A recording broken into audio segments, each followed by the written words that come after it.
Hello everyone, welcome back. It's Empyrion Galactic Survival episode 42.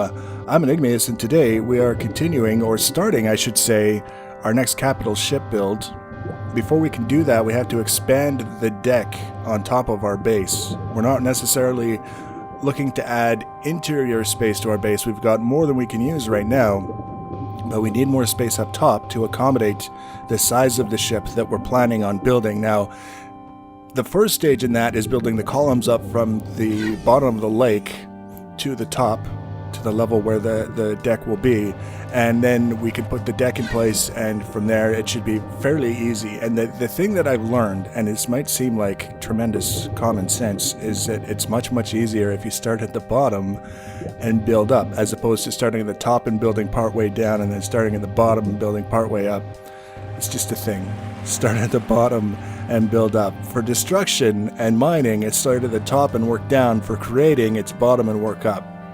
And you see that column of elevator blocks just to the right of where we're working right now. Those were left over from our little goofing around experiment with the ramp for our motorcycle. We had to get the ramp out of the way. It was something that, I wasn't too happy about, but we had to get rid of it.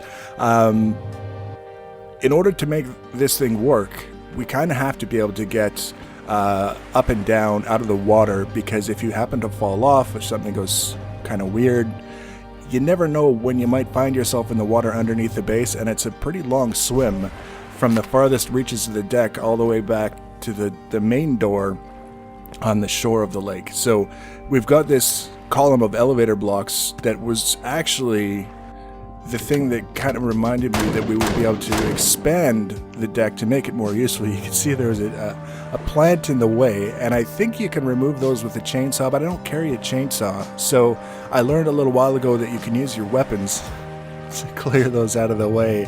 Makes it much easier than having to run into the base, grab the chainsaw and the fuel, come back out, remove it, and then later tuck it away back into storage.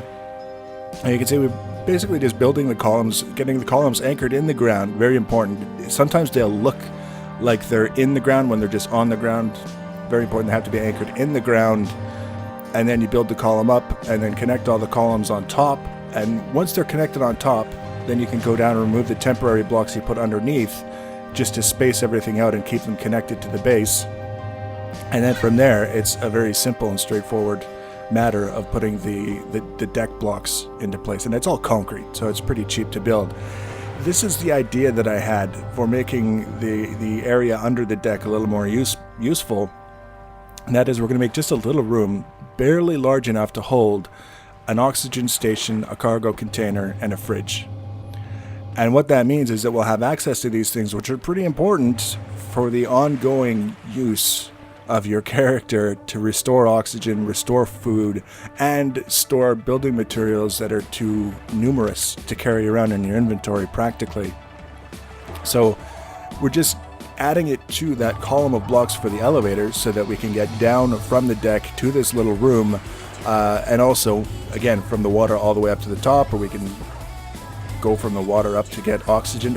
Who knows? It's a thing, but that was the whole idea, is to just build this little room somewhere where it's not going to be in the way, which meant we couldn't build it on top of the deck. It had to go underneath. But it's just a tiny little guy. There's hardly anything to it at all. And then once we get it built, of course, we actually have to have the things that we would put into it to make it work. Now, based on the space that I had, there was a limited number of orientations that would work to get everything to fit together. We had just enough space for an oxygen station standing right side up, and the cargo container and the fridge. Everything had its own little space, but you can see sometimes with the larger blocks, getting them oriented properly in small spaces like this is a little bit tricky, because if they can't fit the way you've got them oriented, they just don't appear. You can't see which way they're facing. But here we go, we've got the fridge. We just put the fridge in there. We can put our food in the fridge and store it instead of carrying it with us. We can bring more food up here. There's the cargo container where we can store building materials, especially when we're doing larger ships and larger builds. It can be a little bit inventory intensive, so it's nice to be able to bring stuff up here, put it in the container, and then forget about it until we actually need it, and then it's right there when we want to grab it. The oxygen station is supplied by the oxygen tanks on the other side of the base. I expect when conveyors and such were added, or are added, it'll be necessary to have a physical connection, but for now it's pretty easy. Now this is the beginnings of all the craziness that took place with this build so far. You can see we've got the deck over there. It's all nicely lit. It's got a couple of lamps on either side for the entrance to our little utility room. But then this is our ship. And I wanted to start building the ship quite high up, relatively speaking, so that we could build around it underneath without having to worry about raising the ship in the midway process of construction. So I built a concrete platform 10 or 12 blocks up in the air. I don't remember exactly how many. And we started building, we placed the core, everything was going fine, we were kind of expanding around it, and all of a sudden it wigged out and it tipped forward off of the platform, and this is what we were stuck with. Sometimes you just kind of look at it and say, yeah, that's kind of funny, and other times you're like, now what the hell do I do with it? So this is the elevator trying to go up this thing on an angle, and it works all right. It's possible, but then you look at the angle coming down this way, and it's pretty aggressive. So one of the things I decided to do right now, rather than focus on fixing the ship, is just work with what we've got, was try and figure out how we were going to align the structure of the ship around the same thing that we did with the Dragon small vessel, which is basically have the ship like a big scope for the stationary weapons that we're going to have access to, that we're going to incorporate into the build. And you can see here the crosshair is just below that block going across the top. So if we switch things around, we remove that block going across the top and then build 3 blocks across this way. Now it's kind of like that crosshair is almost in between those 2 open blocks, or 2 open spaces, I guess you could say. And that's not too bad for allowing us to aim using the actual superstructure of the ship to get an idea of where our projectiles are going to go, provided we keep the projectiles as close to the setup as we possibly can, just so that they're shooting basically where the crosshair is pointing. That's the goal. So we got that kind of sorted out. We needed some stuff. We needed some oxygen. Maybe to think about some fuel. Grab some more materials. And back up. I said, okay, now one of the things I want to do is have multiple panes of armored glass between the cockpit and the front of the vessel. So that way, if somebody wants to shoot at us and hit the cockpit, hit the core, and possibly even hit the weapons, they would have this long line of armored glass to make up for the fact that armored glass isn't as strong as the combat steel. So that was the plan, to put these panes of glass, and also specifically to see if you could still see through them after you've got a couple of them stacked together like that, because we've had 2, and it seemed like the more you have to look through, the harder it is to see. And I wanted to test that to make sure I was even close to being correct about that. One of the things I decided also, before we did that, is that I wanted to try and build a part of the hull in a way that it would act as a cantilever and sort of shift the balance back a little bit, and maybe, get the ship to correct itself.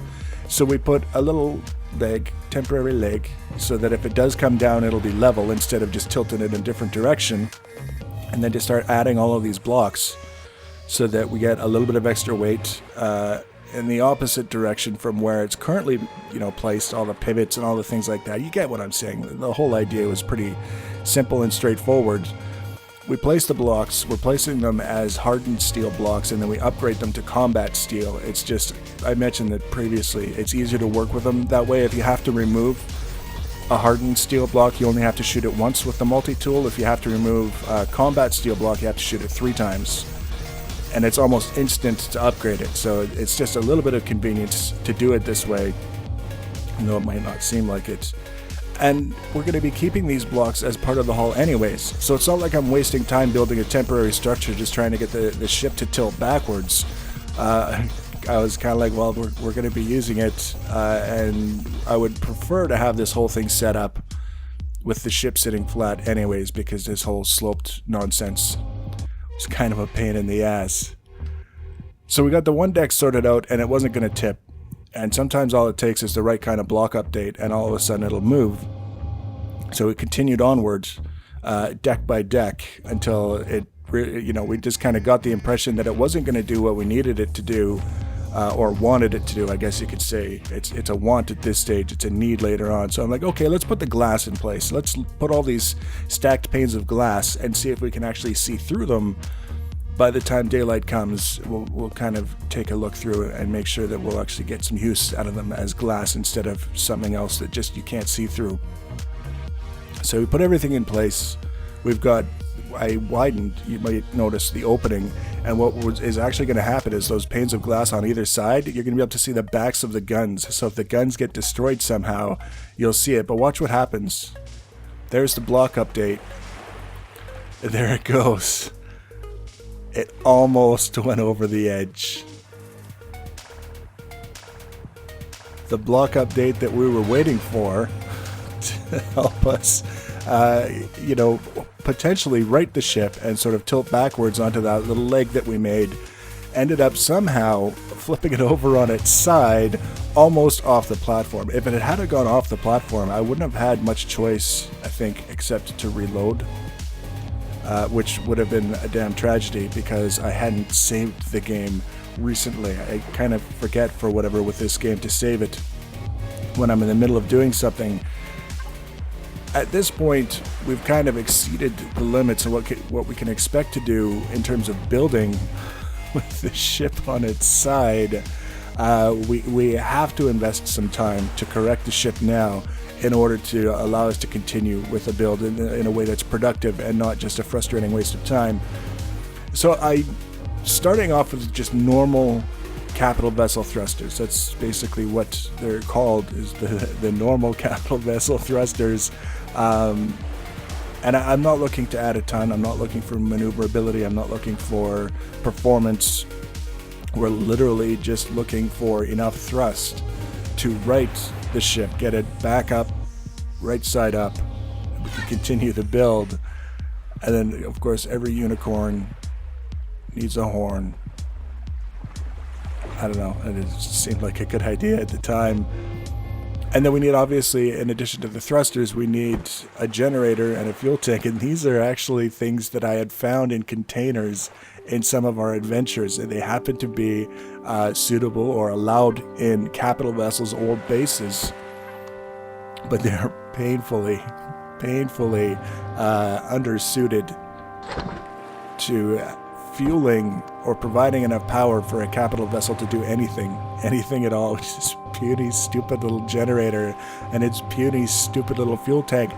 My hope at the time is that this isn't by any means a completed vessel. It's still, it's kind of large, but it's not massive completed with all this stuff in it. So I decided to try and use the smaller stuff and see if that would get me kind of where I needed to be. You need the RCS units, so I decided to install those now. We've got 30 Tier 2 RCS units that we're installing in this ship. We're going to have room for plenty more if we do decide later on that we want them. But 30, I think, is going to get us going and keep us going for a good while. The key here is getting everything lined up. I'm somehow doing it so badly that it's taking more time to do it the shortcut way than it would be to do it the manual way, just in strips. But there we go. We've got 30 placed all at once, and they're on the ceiling, which is fine. Actually, all the stuff that we put in this deck up to this point will have been placed on the ceiling. You'll see some of that in a little while. There you can see we've got the glass. We're able to see kind of through the glass even though it's nighttime, but we're not looking for that. We're looking for whether or not we can actually move the ship with the assortment of thrusters that we put in place. The first thing you can see, if you look in the lower right corner, the red lettering, that's telling us that we don't have nearly enough power output to run even the thrusters and the RCS units that we've got. So the next step, since they were already being built in the advanced constructor in the base, was to add some of the Tier 2 large generators. And these things are what we use to power the current CV that we've got, that never even got a name, and we're also powering our base with these guys. They're big and they're beefy, and they were going to go on the ship anyways. So we've got enough of the hull built that we can place them where I want them. We put 2 in place, and that would be absolutely plenty for anything. The key here is then we have to hop into the control seat fire everything up and try to move. If it says we're only using a small percentage of the available power, but we're still not moving, that means we have to add more thrusters. And you can see how you look through the glass and it gets a little bit darker with each pane? That's what I wanted to test, since it's bright enough outside. You got plenty of power, not enough thrust. The experiment, round 2, failed, but we're getting closer to realizing that we're just hopeless. I went back inside and I found all of these thrusters. Again, things that we found in containers that we just grabbed and said maybe we'll use them someday. They are for capital vessels, but they're basically the same thing as what we've already been using up to this point. They're the normal category of thrusters. But we placed them anyways. So now technically we have twice the thrust and plenty of power to make it go. It's just a question of whether or not that's actually going to be enough to move the ship. In this case, unfortunately, the answer is no. I didn't even keep that footage. It was just the same thing. You see the little blue flame and nothing moves. So we took off all the little thrusters, built some large thrusters, not the extra large thrusters that we'll be using for the final build, but the large thrusters, spot them in place, and in places we're kind of thinking that we'll be able to leave them there for a little while, because we want to make sure that if the ship does move again, we're in a position to correct it. And even if it does go in the lake, we've got everything under control. We can put it back up on the deck and it won't be a problem. So you spend a little bit of time trying to think. This is actually what will be the exterior underside of the ship. So we don't have to worry about what we're placing there necessarily, because we're not actually going to be building anything beyond cosmetic stuff if we do anything like that at all. So we've got the thrusters to move forward, back, left, and right. Now we've got a thruster to lift, trying to decide exactly where I want to put it. This is the one that's probably going to end up having to be moved sooner rather than later because it's in the way of everything, but we just need to get it in place. Get it in place and get the damn ship right side up. And finally, when we get everything set up and working, we have not only enough power but enough thrust that we can lift it on the one side thruster alone, and then the RCS makes it easy to rotate it around. Bob's your uncle. So the next episode we're going to be expanding on what we've got here. I want to have most of the machines in place so that we know for sure we've got enough space for everything that we want in this guy, and then we're going to take a look at some of the extended hull designs that we're going to be looking at specifically to add the functionality that was missing from the last capital vessels, specifically larger hangars, easier access for the hangars for hover vessels. We want to keep the pulse lasers because we never even had a chance to give them a shot. That's why we're setting up that sort of cockpit scope sort of thing, but more turrets and more than just minigun turrets, so that we feel pretty confident that we can leave this thing in a fight and it's going to have a chance to win before it runs out of turrets. So if you want to be notified when I add that episode, the easiest way to do that is to subscribe to my channel or follow me on social media. Links for social media always in the information section below the video. Feel free to leave your comments and feedback. Thanks for watching, guys, and take care.